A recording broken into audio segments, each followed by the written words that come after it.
I'm Callie and welcome to Kapowski Reads and welcome to my March wrap-up.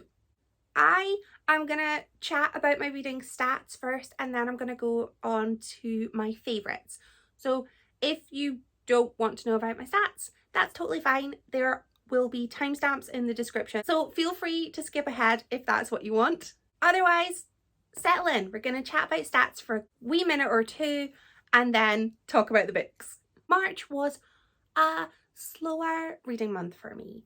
I work in a job where end of financial year is a really stressful, taxing time of year for me. So March and April, unfortunately, tend to be slower reading months for me, just because my wee brain is sad and I find it hard to concentrate so much. So I did read fewer books this month than I normally would. I read 13 books and that worked out as 4,470 pages, which is lower than usual, but that's still a lot of books and a lot of pages. So I'm not too sad about that. I feel like it's been a fantastic reading month and I've read a little bit out of my comfort zone. I have a new addition to the top 4 spot on my reading moods. I have the usual gang is there of mysterious, adventurous and dark, but we've got a new friend, informative.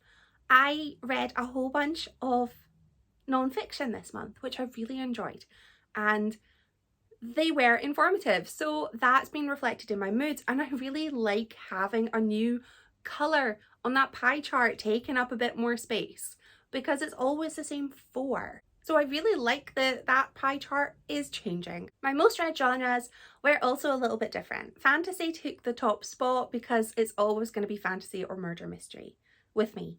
Always. Those are my 2 favourite genres, my sort of comfort genres. So it's not a surprise for me to see fantasy at the top of the table. But the second and third spots are a little bit different to usual. I've got feminism in my second spot, and third spot is shared by a whole bunch of genres. There's LGBTQIA+, thriller, horror and history. So the whole gang seems to be there. I really like that this month feels like it's been different. It's been like a little bit of a shake-up for me, and I really feel like I had a fantastic reading month, even though I didn't read as much as I normally would. I feel like I've had a lot of really good reading experiences, and I feel like part of that might be just sort of skewed due to the fact I've had 3 buddy reads, but my memory is telling me that it was a good reading month, so I'm going with that. And my average rating for March was 3.58 stars, which I've got a funny feeling this is the same average rating as last month, or around about. And last month I said it wasn't that good, but this month I'm saying it is. So let's go with 3.58 as an average of being fantastic. I don't think it helped that I had a few books that I just really did not like at all, but I've kind of wiped those from my memory and I'm only remembering the good books. So 3.58, I'm taking that as a win, as a success. So these were the physical books that I got through, but I did also read some ebooks as well. So they're not all featured here. But of the books that I read, this pile plus 1 ebook were my favourite reads. And I think that that's kind of fantastic. 7 of my books were my favourites. 1 is a reread. So technically 8 of my books, that's more than half, being my favourites. I'm absolutely delighted with those results. I am going to talk about my favourite books for March, but the books that I've spoken about before, I'm not going to drone on and on about those, but I will pop links in the description to any previous video that they were in. So yeah, I suppose let's just start with the books that I liked the most. I'm going to say loved. I'm feeling like I'm going to go with loved. The books I loved the most. First up is an ebook, which is Patricia Wants to Cuddle by Samantha Allen. This was a horror which surrounded a bachelor/bachelorette style dating show that had gone off to an island, and there was something or someone on that island that was ripping people to shreds. Basically, it was dangerous, and I loved that book so much because it was a horror. It was at times quite scary for me. I am a wimp, but it was also quite light, and it was written with humor in, and I feel like it really embodied the sort of trashiness of the dating shows, which I love a trashy dating show. I love a trashy dating show so much, and I really feel like this book filled the void I have that was left by Perfect Match being finished, because I just ate that up in February. So I really enjoyed having like a dating show where there were gonna be no winners really, and having this mysterious island, and I just wanted to know the secrets of the island, and I just loved that the characters all felt like just caricatures of those people that we see on all of these dating shows all the time. And I just thought it was fun and it was silly, but it was also pretty tense at points, and absolutely loved it. Highly recommend. I also finished a series, and I'm very boastful about that. I'm so proud of myself for finishing a series.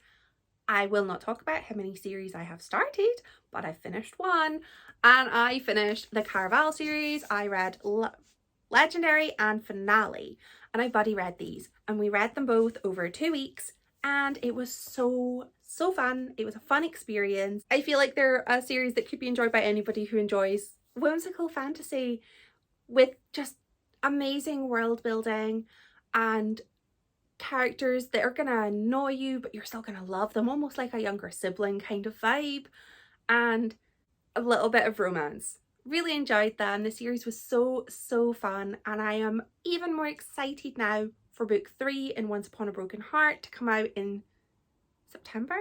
Another book that I have already spoken about that I loved was Strong Female Character by Fern Brady. This was a memoir about Scottish comedian Fern Brady, who was somewhat recently diagnosed with autism. And this book was about kind of her sort of struggles to get her diagnosis, but also about her entire life, and looking back at her life, seeing the signs that she could sort of see. Oh, well, it was very obvious that I had autism from, you know, XYZ that happened when I was young. And I felt like this was such an informative, that's why informative was on my moods, read. Actually heartbreaking, but also there was some dry wit in there, which is what I love from this comedian. And this is one of the best memoirs that I have read, and I've read not a great amount of memoirs, but this is one that will stick in my memory, and I have recommended this to so many people, and I recommend it to you people watching this. I absolutely love this book, and it was fantastic. I feel like it has opened my eyes to an experience that is completely different to any experiences of my life, and I feel like that's the whole point of reading non-fiction, of memoirs, is to gain insight into lived experiences of other people. And it was thought-provoking, and it's also a book that a whole bunch of my friends have read too, and it was really enjoyable for me to be able to talk about it with them and see how we were all sort of impacted in different ways by this book. I feel like it was really quite special to be able to do that. On to the books that I have not talked about yet. I think I will talk about my fiction first and then my non-fiction, because why not? The fiction book that I loved was Gilded by Marissa Meyer. This was a Rumpelstiltskin retelling, and I love a Rumpelstiltskin story. This is about a young woman who tells a lie that she can spin straw into gold, and she is called upon by like a ghoul king. I don't even remember what he is. Like this dead kind of, like a dark king who comes out only at various stages of the moon. I think like a full moon. He can only come out when the sort of veil between the other side is lifted, and he goes out on the hunt, which is terrifying. They trick people and bad things happen. But he meets Serilda, and she convinces him that she can spin straw into gold, and he's like, oh, I want some of that. I want magic gold string. And he brings her to the castle and makes her spin the straw. While she's there, she's like, oh, I can't do that. No, what do I do? And a mysterious stranger appears, as if by magic, and he helps her. And she makes a deal because he can only perform this magic in exchange for an exchange. She has to give him something. And I absolutely love this book. I really loved the sort of the setting of the castle that was such a grand castle when the veil was up, but when the veil was down, so when the moon was not full, it was this just decrepit castle filled with horrible like ghouls and spirits, and it was a very scary place. I really loved the relationship between Serilda and her mysterious stranger, who I grew to love so much. I also really enjoyed the relationship between Serilda and the village, which was next to the castle, because I just thought it was so lovely. I really enjoyed seeing how this village had sort of dealt with having this terrifying haunted hunt come past their village every time the moon was in a specific, I don't know how to word the phases of the moon. I do not know enough about the moon to accurately describe it, but I really enjoyed seeing the way that different villages had reacted to this hunt, and I feel like it was such an interesting retelling of a story that I'm very familiar with. This was just a another whimsical, rich, fantastical tapestry of a retelling. Absolutely loved it. And it's, while it is a familiar, sort of the bones of the story are familiar, the story that's built upon that was so interesting and very refreshing, and I think it was a fantastic retelling of a story that I love. I then have two non-fictions, and then I will shut up and go away. They were both on my 23 in 2023 list, so I'm feeling very good, a little smug about getting 2 books ticked off from that list this month. First one was The Adventures of Maud West, Lady Detective, Secrets and Lies in the Golden Age of Crime by Susannah Stapleton.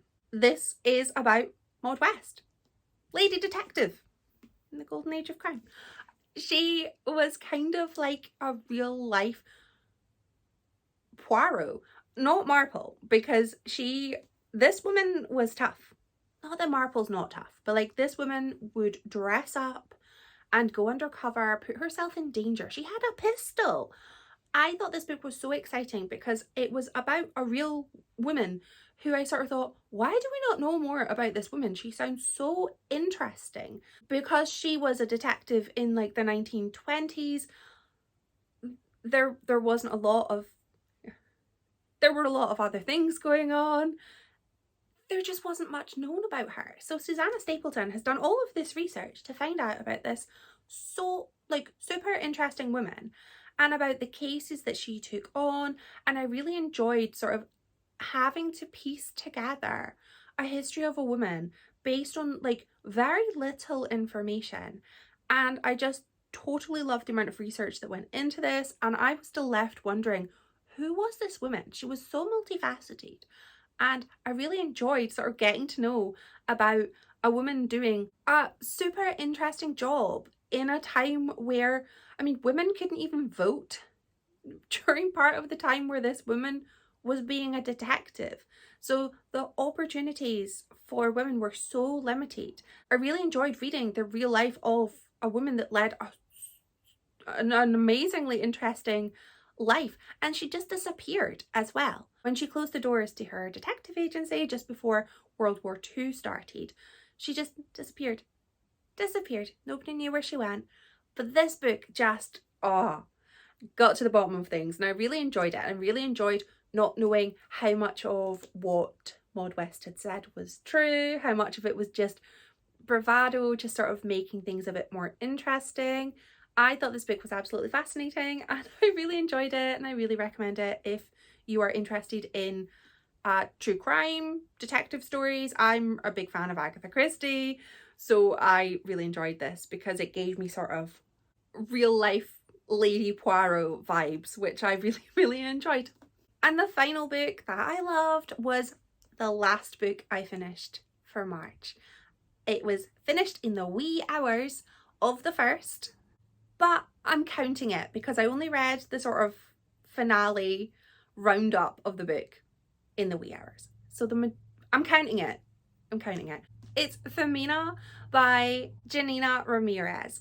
This is a book about the history of women in the Middle Ages, and I loved this book so much. It was so thought-provoking. I loved history in school, but we didn't do a lot of we didn't really cover a lot of the Middle Ages. It was more about like Industrial Revolution, wars and things. We didn't learn a lot about the Middle Ages or about women's history really, other than votes for women. We covered a lot of that, which was very interesting also, but I really liked learning about a whole period of history that I knew nothing about women that I didn't know about, and amazing things that happened. And I feel like it was just another very well researched book. There's, you know, like 60 pages at the end of just footnotes and sources. I thought this book it made me think, and it was only 9 chapters, but it was such a rich history of important women and female achievements that I hadn't known about. And I just thought it was so interesting, and I was reading it with some friends as well, and the book was witty too. There were a few, you know, pithy quips, and I thought it was just such an enjoyable read. It could have very easily been a dense textbook, but it wasn't. It was informative and it was heavy at times. Like, I couldn't read 2 chapters of this book in a row, but it made me think, it made me question, and there were again little points where it made me chuckle to myself too. I took about an hour to read every chapter because I would find myself going down a Google rabbit hole because things would be mentioned and I'd be like, ooh, what's that? And since reading this book, my TBR list has grown so much because I want to go on and read more about periods of history I don't know about women in history that I don't know about. So I really enjoyed this, and I highly recommend this one also if you enjoy historical reads. It's informative and it will make you think. And I wonder if at some point I will have retained something that will make me feel very smart when there's a question on a quiz show that I get right because I've read that book. That's a hope I have. So at the end of the month, I always like to say my book recommendation of the month that nobody asks for. I just like to give it freely. And my book of March, it's hard to choose, but I think in my heart of hearts, I have to go with A Strong Female Character by Fern Brady, because while I absolutely loved this whole pile of books that's right next to me, I absolutely loved them, this book is the one that's going to stick with me. I think this book I've been thinking about since I read it, and I feel like this definitely is my book of the month. Absolutely loved it. And I would love to know if you've had a good reading month as well, what your favourite book or books were of March. Let me know because I'm nosy and I love making my TBR so long that I'll never get through it. Thank you so much for watching. Bye!